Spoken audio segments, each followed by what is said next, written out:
பொண்ணு எப்படி இருப்பாங்க? இப்ப மேசராசிக்காரர்கள் மேசராசியில வந்துட்டு ஆண்கள் எப்படி இருப்பாங்கன்னு சொல்லிட்டீங்க. மேசராசியில பெண்கள் எப்படி இருப்பாங்க? காதல் விஷயத்துல. நிச்சயமா. எங் ஒரு படம் பார்த்துருப்போம். இந்த ரீமாசன் மேம் வந்து பொடு எனக்கான ஒரு கீதா. கிட்டத்தட்ட அந்த கேரக்டர் தான். ம். என்னன்னா, அவங்களுக்கு புடிச்சவங்களா ஆயிட்டாங்க அப்டின்னா, அத வந்து அடக்கி வைக்கணும்னு நெனப்பாங்க. அந்த பையன் ஜாலியா இருக்கலாம். மேச ராசில ஒரு பையன் வந்து அதாவது பொண்ண கல்யாணம் பண்றான். மேச ராசி பொண்ண வந்து ஒரு பையன் கல்யாணம் பண்றான். அவன் ஜாலியா இருக்கலாம். என்ன காரணம்? எல்லா பொறுப்பும் அவ எடுத்துப்பா. ஓ! எல்லா பொறுப்புமே. "நீ ஒண்ணும் பண்ண வேணாம்ப்பா. எனக்கு புருஷன நான் விட்டுர்றேன். நான் எல்லாத்தையும் நான் பார்த்துக்குவேன். குடும்பம் அம்புட்டையும் நான் பார்த்துக்கிறேன்." அப்படின்ற அளவுக்கு ஒரு நிலையில இருப்பாங்க. என்னன்னா, அவங்களுக்கு கரெக்ட்டான லவ், அன்பு, பாசத்த வெளிப்படுத்தணும். அதாவது இதுக்கு ஒரு எக்ஸாம்பிள் சொல்லலாம். எங்கேயும் எப்போதுன்னு ஒரு படம் இருக்கும். அவங்க வந்து நர்ஸா இருப்பாங்க அஞ்சலி மேமு. ஜெய் சார் வந்து லவ் பண்றேன்னு சொன்னாங்க. "ஓ! அப்படியே லவ் பண்றியா? ஓகே. நான் சொல்றதெல்லாம் செஞ்சுருவியா? வா பிளட் டெஸ்ட் எடு.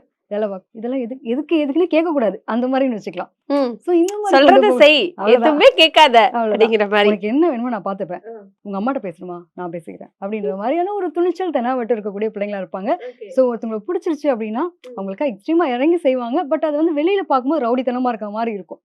அது அப்படி ஒரு காதலா இருக்கக்கூடிய ஒரு தன்மை உண்டு. பயங்கரமான லவ்வா இருக்கும் போலயே மேசராசிக்கார பெண்கள் ம், நீங்க சொன்ன அந்த ஃபர்ஸ்ட் சொன்னோமே கீதா மாரி இருப்பாங்க அப்படின்னு சொன்ன உடனே பசங்க அரண்டு ஓடி இருப்பாங்க. என்னன்னா, அந்த அளவுக்கு ரொம்ப பொசசிவா இருப்பாங்க. வேற ஒண்ணும் இல்ல.